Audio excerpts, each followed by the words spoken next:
জামাত ইসলাম কখনোই এই দেশে ক্ষমতায় আসতো না এবং ভবিষ্যতে আসবে না। এখন আমার বিরুদ্ধে লেগেছে, এই বিষয় নিয়ে আমার বিরুদ্ধে লেগেছে। বাংলাদেশ জামায়াতে ইসলামীকে নিয়ে সাম্প্রতিক মন্তব্য ও প্রতিক্রিয়াকে ঘিরে নতুন করে আলোচনা শুরু হয়েছে রাজনৈতিক অঙ্গনে। ইনফ্লুয়েন্সার এবং সচেতন নাগরিক সমাজের সদস্য সচিব রুবায়েত ফাতেমা তনি এক সংবাদ সম্মেলনে জামায়াতের রাজনৈতিক অবস্থান ও এর নীতির সমালোচনা করে এর নিবন্ধন বাতিলের জন্য প্রধানমন্ত্রীর কাছে আবেদন জানিয়েছেন। শুক্রবার ২০ ফেব্রুয়ারি সংবাদ সম্মেলনে প্রধানমন্ত্রীর উদ্দেশ্যে দেয়া এক চিঠিতে তনি দাবি করেন, জামায়াতের কিছু নীতি ও বক্তব্য নারীর সমতা ও সাংবিধানিক অধিকারের পরিপন্থী। তার ভাষ্য অনুযায়ী যে কোনো রাজনৈতিক দল যদি নারীর নেতৃত্ব বা অংশগ্রহণকে সীমিত করার অবস্থান নেয় তবে তা সংবিধানের ২৭ ও ২৮ অনুচ্ছেদের চেতনার সঙ্গে সাংঘর্ষিক। তিনি আরও বলেন, নারী অধিকার ও মর্যাদার প্রশ্নে রাষ্ট্রকে স্পষ্ট অবস্থান নিতে হবে এবং বিষয়টি আইনি কাঠামোর আলোকে পর্যালোচনা করা প্রয়োজন।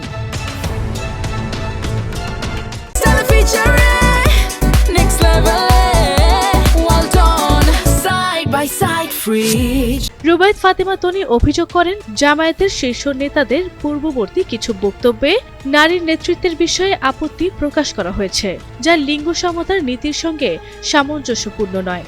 এই কারণে তিনি নির্বাচন সংশ্লিষ্ট আইন অনুযায়ী বিষয়টি তদন্ত করে প্রয়োজনীয় ব্যবস্থা নেওয়ার আহ্বান জানান। হাইকোর্টে এখন আমরা রিট করব, আগেও আমরা রিট করতাম এবং অবশ্যই আমরা সকল শ্রেণী পেশার নারীরা রাস্তায় নেমে আসতাম এবং জামাত ইসলাম কখনোই এই দেশে ক্ষমতায় আসতো না এবং ভবিষ্যতে আসবে না, কারণ এই দেশের নারীরা তাদেরকে মেনে নিবে না এবং আসতে দিবে না। যেখানে এই দেশে হচ্ছে যে নারীর সংখ্যা বেশি, আপনি হয়তো জেনে থাকবেন, সেখানে এই দেশের নারীরা যারা নারীদের কর্মঘণ্টা নির্ধারণ করতে চায়, যারা নারীদেরকে সম্মান দিতে চায় না, সেই দলকে এই দেশের নারীরা কখনোই ক্ষমতায় নিয়ে আসবে না। তবে তনির এই মন্তব্যের পর ফেসবুকে তাকে উদ্দেশ্য করে জাতীয় নাগরিক পার্টি এনসিপির কেন্দ্রীয় যুগ্ম সদস্য সচিব ডাক্তার মাহমুদা মিতু লিখেন, ১১ দলীয় জোটসহ জামায়াতকে বাংলাদেশের একটা বিশাল সংখ্যক নারীরা ভোট দিয়েছেন। এবার এই বিশাল নারীদেরকে ইগনোর করে যেসব কাপড় ব্যবসায়ীরা হুট করে রাজনৈতিক বিষয়ে নাচানাচি শুরু করেছে, এই ঈদ সহ আগামীর বাংলাদেশের নারীদের কাছে তাদের বয়কট করার আহ্বান জানালাম। পর্যবেক্ষকরা মনে করছেন বিষয়টি এখন রাজনৈতিক বিতর্কের অংশ হয়ে উঠেছে। নারীর অধিকার, সাংবিধানিক মূল্যবোধ এবং রাজনৈতিক মতাদর্শ, এই তিনটি প্রশ্নকে কেন্দ্র করে আলোচনাটি আরও বিস্তীর্ণ হতে পারে। তবে গণতান্ত্রিক ব্যবস্থায় মত প্রকাশের স্বাধীনতা বজায় রেখেই আইন ও সংবিধানের আলোকে যে কোনো অভিযোগ বা দাবি যাচাই বাছাই হওয়া উচিত।